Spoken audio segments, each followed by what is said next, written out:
Welcome to my YouTube channel, Professor R.J. Placone on Communication Excellence. When we study and write about history, there's usually a traditional interpretation. Then, after a period of time, there's a revisionist interpretation. I studied a lot the post-World War II period and the origins of the Cold War. Traditionally, we viewed the origins and what was happening in the aftermath of World War II as the United States trying to help countries rebuild, rebuild their infrastructure, rebuild their economies in order for them to preserve their freedom and be able to withstand forces other forces that would come in and try to dominate the country. After a period of time, there was a revisionist version that suggested that the United States actions were really built on the desire for an economic open door, that we were worried that our economic engine would hit a real tailspin after World War II, and we needed to make sure that engine was humming by having trade partners and economic doors open at various parts of the world. Well, probably somewhere in the middle is the truth there. I'm sure there were many reasons why we did what we did, some of them being economic, some of them feeling sort of a moral obligation to help rebuild. I thought about that this week when, this week marked the 50th anniversary of January 6th, 2021. When me, like I'm sure everyone, watched, glued to the television, seeing the protesters storm the Capitol, break through glass, get inside. They looked like they were going to try to do great harm to anyone that they could get to, especially if it would be Nancy Pelosi or Mike Pence. Of course, many people were tried and convicted of crimes related to this. They were then all pardoned in Donald Trump's current term.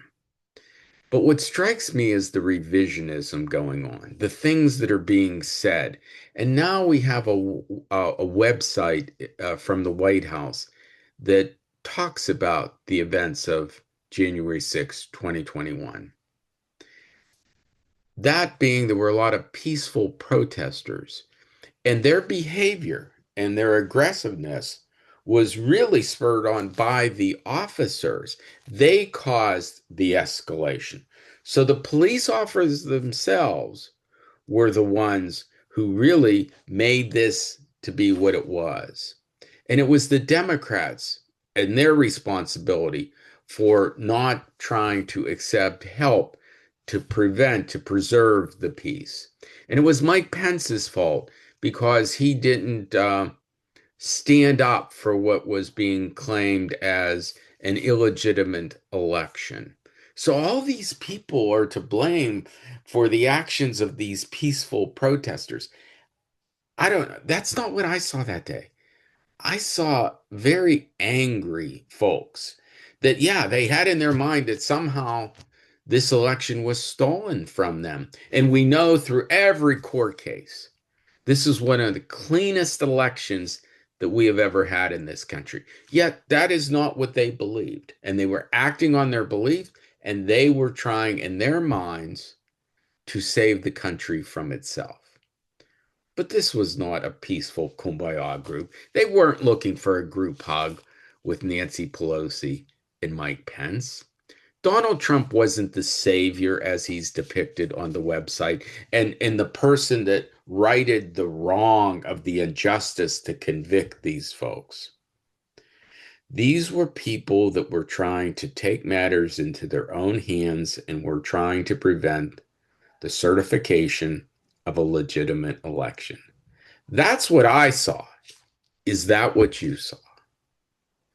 And for me, it reminds me of something just around the communication process. As consumers of communication, our brains are bombarded with different kind of stimuli, different types of cues. We see things through the eyes. We hear things. We read things on paper. And sometimes it's contradictory messages. Things don't quite align. And then we have people wanting to interpret things for us and tell us what we are seeing or what we saw. My only reminder is stay true to yourself. And how you saw those events of the day, that's how you should remember it. And no matter who wants to rewrite, put their versions, tell you what happened, blame people, think about what you saw. Be true to yourself. What passed your eye test? It gets challenging. Communication, on one hand, is fairly simple. There's a sender, there's a receiver, there's channels. We encode as we send, we decode as we receive, but it's also very complex, especially as we get contrary information we have to make sense of. Stay true to yourself. Believe your own eyes. Don't let others tell you what you saw. Hope you enjoyed this. Thank you. Have a wonderful, wonderful day.